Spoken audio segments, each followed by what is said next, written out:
Halo semuanya, perkenalkan nama saya Lutgardis Irada Virgo, biasa dipanggil Gardis. Kali ini saya akan menjelaskan pengertian HAM dan beberapa contoh kasus HAM. Baik, langsung saja. Hak asasi manusia atau HAM adalah hak dan kebebasan fundamental bagi semua orang, tanpa memandang kebangsaan, jenis kelamin, asal kebangsaan atau etnis, ras, agama, bahasa atau status lainnya.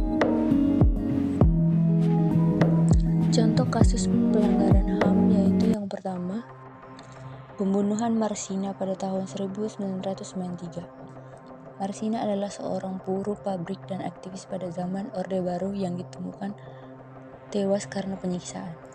Pada tanggal 3-4 Mei 1998, Marsina beserta rekan-rekannya melakukan demonstrasi karena pabrik tempatnya bekerja tidak menaikkan upah sesuai edaran Gubernur Jawa Timur. Pada siang tanggal 5 Mei, 13 teman Marsina ditangkap Kodim Sidoarjo atas tuduhan penghasutan kepada para pemburuh agar tidak masuk kerja. Rekan-rekannya mendapat paksaan untuk mengundur diri. Marsina pun datang ke Kodim untuk menanyakan di mana keberadaan rekan-rekannya. Malamnya, Marsina menghilang dan tidak ada yang tahu keberadaannya. Marsina baru ditemukan pada tanggal 8 Mei 1993 dalam keadaan meninggal. Dan berdasarkan hasil autopsi, ia mengalami penyiksaan berat. Kasus yang kedua yaitu tragedi Talangsari pada tahun 1989. Tragedi Talangsari yang terjadi di Lampung pada 7 Februari 1989 termaksud dalam salah satu pelanggaran HAM berat di Indonesia. Pada masa tersebut, Soeharto mengadakan program pedoman penghayatan dan pengamanan Pancasila. Program ini banyak menyasar masyarakat Islam yang kritis terhadap pemerintahan Orde Baru. Sampai akhirnya hal tersebut memancing reaksi kelompok di Indonesia, termasuk kelompok Warsidi di Lampung.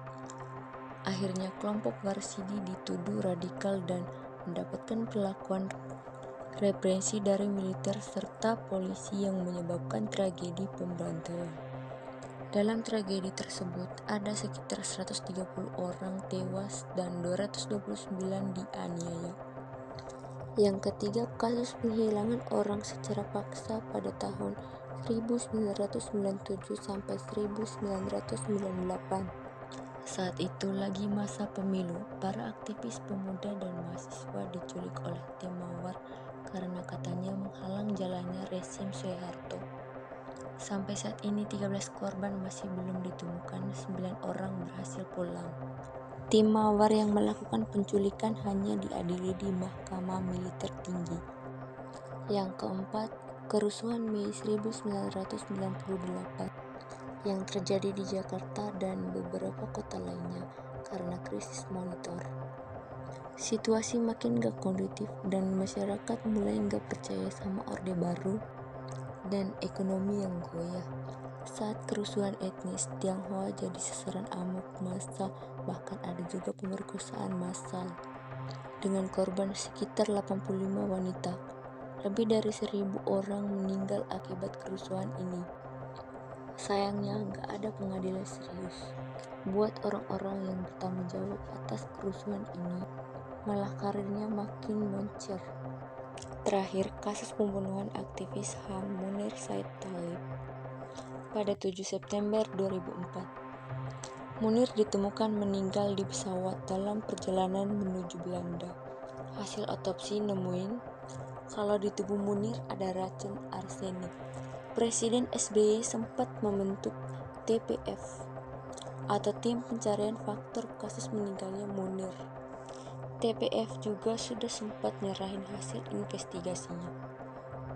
Tapi sampai saat ini hasil investigasi itu gak pernah diungkap ke publik. Masyarakat juga pernah meminta ke pemerintah untuk membuka dokumen tersebut. Tapi dokumen itu dinyatakan hilang.